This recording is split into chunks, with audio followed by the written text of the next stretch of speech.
sabedes o que é xogar os xogos do rol? Eu sei pouco, eu sei pouco, pero sei que se xogou un gran xogo de rol esta fin de semana. Vamos ver. Que son os xogos de rol? Xogos de feirantes? De tolos? De rapaces? Nos xogos de rol o que conta é a imaginación. Son xogos sen fichas, sen taboleiro e sen dados. Os xogadores simulan unha aventura que só estar ambientada noutro tempo e lugar. Historias medievais, de vampiros, entre outras, que permiten ao xogador vivir unha vida diferente. O rol non é competitivo, é un xogo de colaboración. Os xogadores interactúan uns cos outros para conseguir os seus fins. Pódese participar en vivo, ao redor dunha mesa e incluso online. Os primeiros xogos de rol remóntanse aos anos 60 nos Estados Unidos, pero ata unha década despois, nos 70, non se publicou o primeiro libro de rol, Dungeons and Dragons. Nunha palabra, o rol e interpretación. Xogas?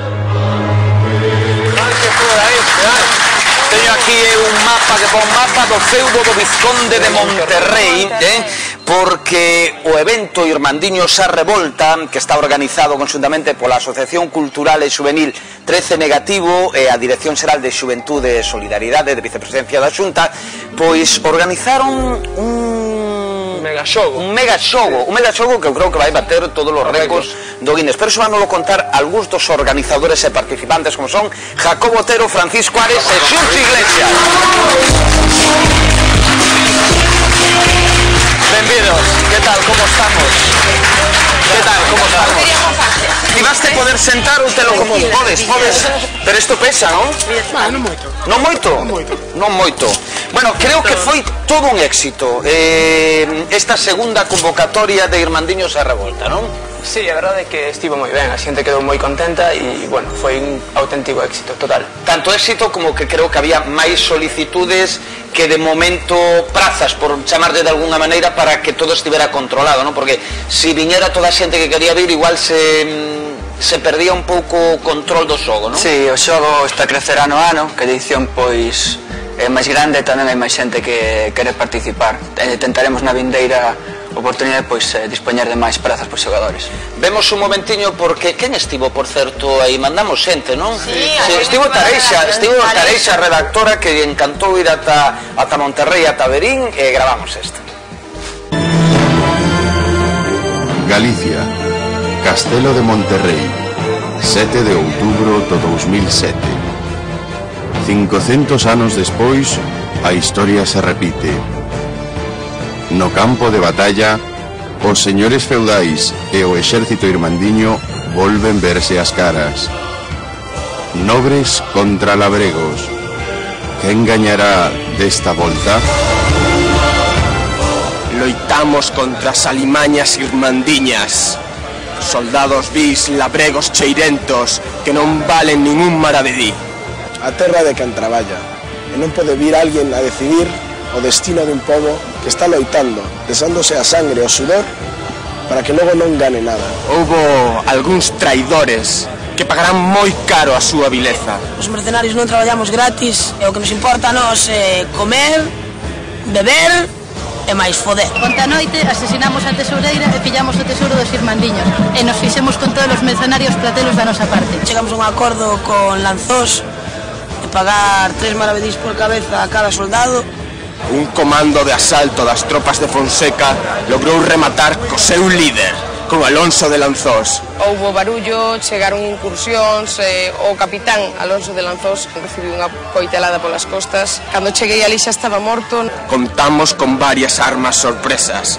O exército irmandiño ten as horas contadas. Estades listos para morrer? Sí! Estades listos para loitar? Sí! Vemos a cosa bastante dura, porque nos han traicionado los burgueses, pero vamos a aguantar un poco. A historia ten que cambiar, por supuesto. Si algo no funciona, hay que intentar cambiarlo.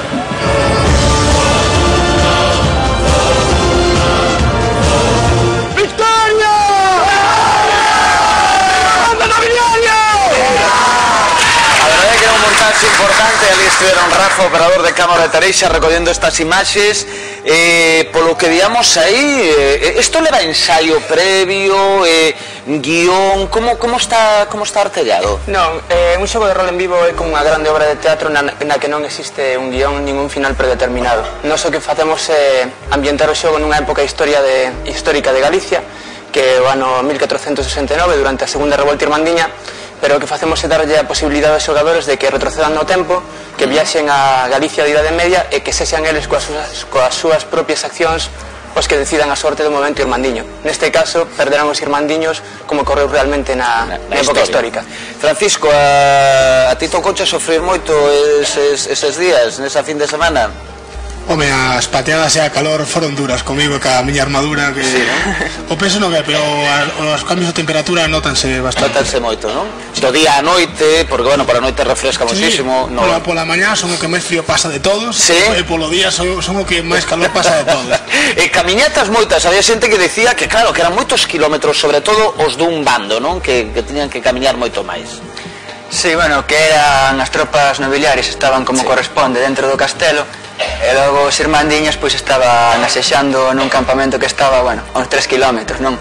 Entón, pois claro, costaba un pouco... 3 de ida, 3 de volta, en fin... Pois andar todas as mañas, pois costaba un pouco. E Galicia punta de lanza do rol en vivo na península? Definitivamente, somos dentro de todo o territorio español, somos, bueno, o sitio onde se fan os maiores xogos de rol en vivo, e isto é así fundamentalmente grazas ao apoio que temos da administración, o apoio que temos da Xunta de Galicia a través de vicepresidencia. Sen a súa axuda sería imposible completamente organizar un evento destas características. Sei que están además moi interesados desde a vicepresidencia en conseguir que isto apareza xa no libro Guinness dos récords, porque xa está sendo así, non? Sí, están, bueno, cos trámites, porque temos claro que o xogo de rol, pois o meirande, que se fixo nunca dentro do Estado español. Bueno, estamos agora pois a ver se tamén é de feito pois de Europa e do mundo inteiro. Vos antes de facer isto xa, digamos que tivestes un prequecemento coa organización de outro tipo de evento, non? Sí, nos participamos, bueno, organizamos en colaboración con outras persoas un xogo de rol en vivo chamado Vampiro la Mascarada, que tivo lugar nos anos 2003 e 2005 na cidade de Santiago de Compostela, en os que participaron respectivamente na primeira edición 150 persoas e na segunda edición casi 600 persoas. O certo é que ese éxito de convocatoria fixo tamén que a Dirección Xeral se puxera en contacto connosco e nos ofrecera a posibilidade de organizar outro tipo de eventos, quizáis un pouco máis destinados a que a xente coñecera a historia de... A nosa historia, a nosa historia, algo que tivera un pouco máis de contido cultural e non solamente un contido lúdico. Eu estou convencido que ano que ven vades ter que facer casting, porque... Non, estou absolutamente convencido, porque están chegando non só desde o resto do Estado, sino desde Portugal, desde outros países, porque quererán participar nesta iniciativa, non? O sea que vade empezando por orden de chegada. Que moitísimas gracias aos tres por estar aquí, especialmente a Francisco, que tivo que colocarse de novo esa armadura. Polo medio cousas menos alegres, despois rematamos xogando cun xogo realmente interesante e ademais importante que o rol xa non sea considerado, porque antes cando se falaba de rol só se falaba de cousas perigosas e de xente atrás tabanada. A deu gracias se recuperou o sentido do rol, non? Sí, é certo que xuntos e entre de todos estamos conseguindo que os xogos de rol sexan un pouco mellor tratados e tidos máis en conta, e sexan considerados, pois, bueno, unha forma de expresión, unha forma de ocio alternativa, é algo que non é solamente cousa de xente un pouco tola.